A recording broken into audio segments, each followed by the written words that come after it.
Hello, मैं अनिल कुमार, सहायक आचार्य रसायन विज्ञान, श्री गुरु गोविंद राजकीय महाविद्यालय बांसवाड़ा से। आज हम जो टॉपिक करेंगे उसका नाम है अधिशोषण। बीएससी सेकेंड ईयर का यह टॉपिक है और फिज़िकल केमिस्ट्री से लिया गया यह टॉपिक। सबसे पहले हम बात करते हैं अधिशोषण क्या है। अधिशोषण ठोस की सतहों पर कुछ अवशिष्ट बल तथा मुक्त संयोजकताएं होती हैं।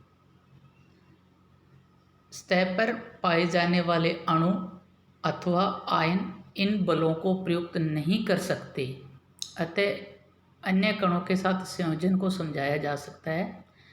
इस प्रकार के ठोस सतहों में आकर्षण की प्रवृत्ति होती है। जब वे अन्य के संपर्क में आते हैं तो सतह पर होने वाली यही घटना अधिशोषण कहलाती है।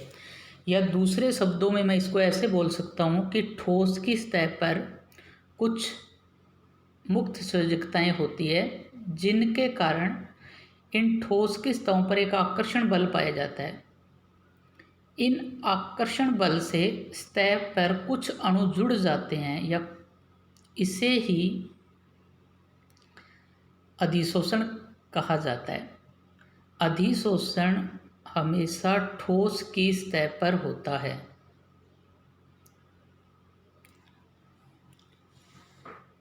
इसी से एक रिलेटेड दूसरा है अवशोषण।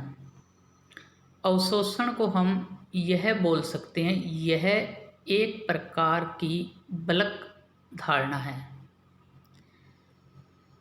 इसमें सतह के अलावा अंदर की तरफ तक भी अणु चले जाते हैं, या दूसरे शब्दों में ऐसे बोल सकते हैं कि ठोस की सतह के साथ साथ बलक फेज के अंदर भी अणु काफ़ी चले जाते हैं। इसे ही अवशोषण कहा जाता है। अब हम बात करेंगे अधिशोषण और अवशोषण में मुख्य अंतर क्या है।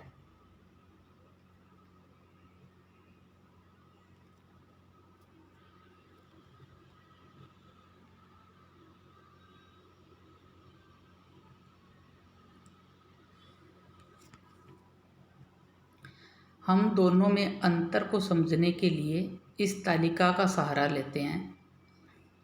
एक तरफ मैंने अधिशोषण लिखा है, दूसरी तरफ मैंने अवशोषण लिखा है। एक तरफ मैंने अधिशोषण लिखा है, दूसरी तरफ मैंने क्या लिखा है, अवशोषण लिखा है। अब इनमें फ़र्क क्या है। अधिशोषण, जैसा मैं पहले बता चुका हूँ, यह एक सतह की प्रक्रिया है। यह केवल ठोस और द्रव की सतह का गुण है, अधिशोषण के निकाय में नहीं पाया जाता। अब अवशोषण यह एक प्रकार की धारणा है। ठोस अथवा द्रव निकाय में पदार्थ समान रूप से वितरित रहता है। दूसरा डिफरेंस इनमें क्या है। अधिशोषित अणुओं की सांद्रता, अधिशोषित अणुओं की सांद्रता सतह के निकट सामान्यतः अधिक होती है।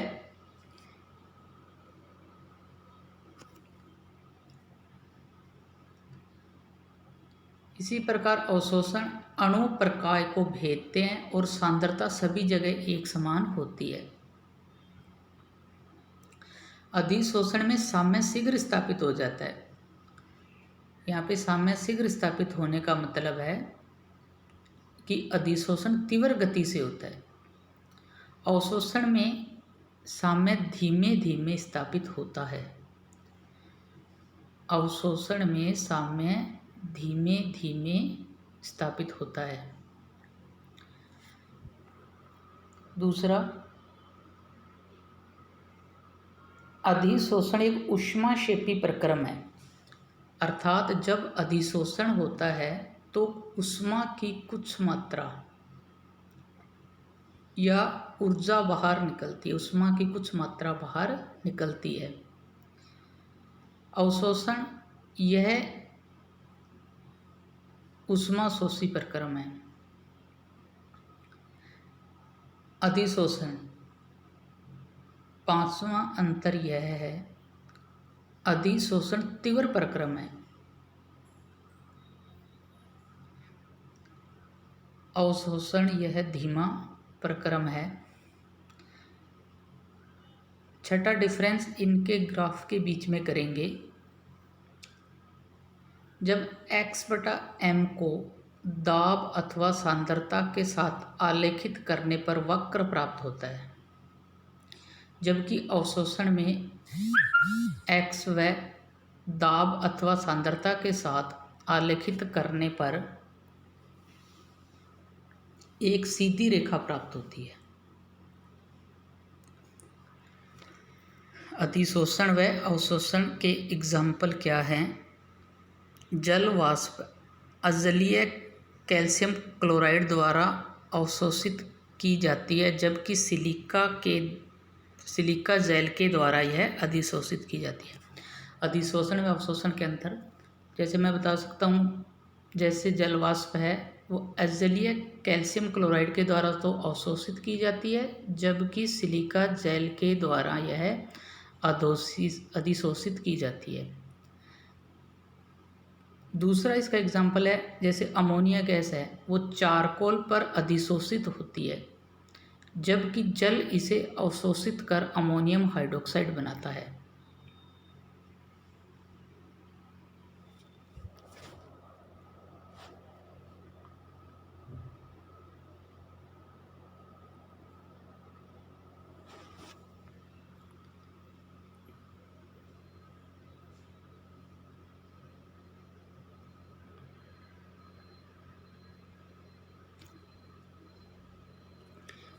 अब हम करेंगे अधिशोषण की नाम पद्धति क्या है। अधिशोषण की नाम पद्धति का मतलब है, यहाँ पे हम 3 प्रकार की परिभाषा मेन करेंगे। पहला है अधिशोषक क्या है।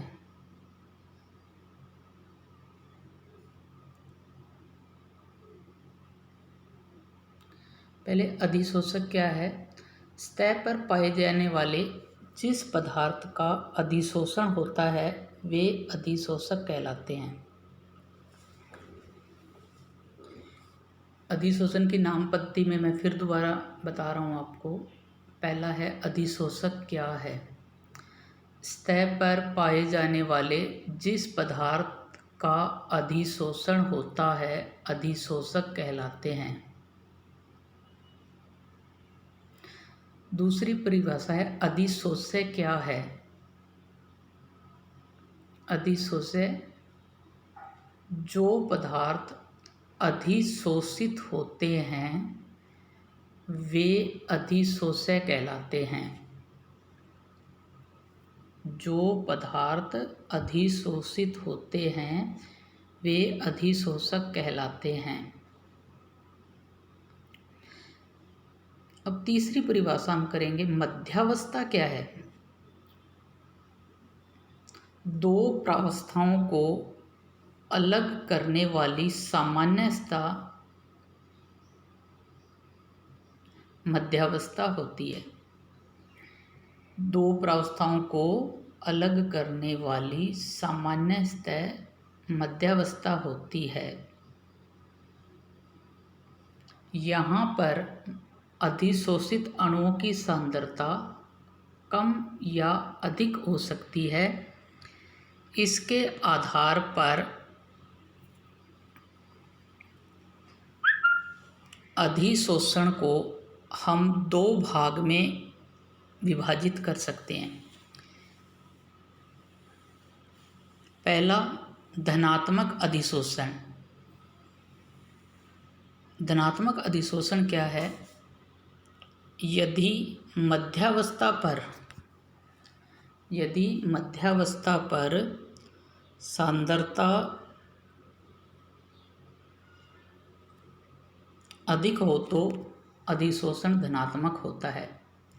यदि मध्यावस्था पर सांद्रता अधिक है तो अधिशोषण धनात्मक होगा। दूसरे प्रकार का अधिशोषण ऋणात्मक अधिशोषण। यदि मध्यावस्था पर सांद्रता कम है तो अधिशोषण ऋणात्मक प्रकार का होगा। अब इनके अलावा एक प्रक्रम और भी है जिसे हम विशोषण कहते हैं। विशोषण क्या है? यह अधिशोषण का विपरीत है, जिसमें ठोस की सतह से अधिशोषित पदार्थ को हटा दिया जाता है। या दूसरे शब्दों में हम ऐसे बोल सकते हैं, यदि ठोस की सतह से अधिशोषित पदार्थ को हटा दिया जाए तो यह विशोषण कहलाता है।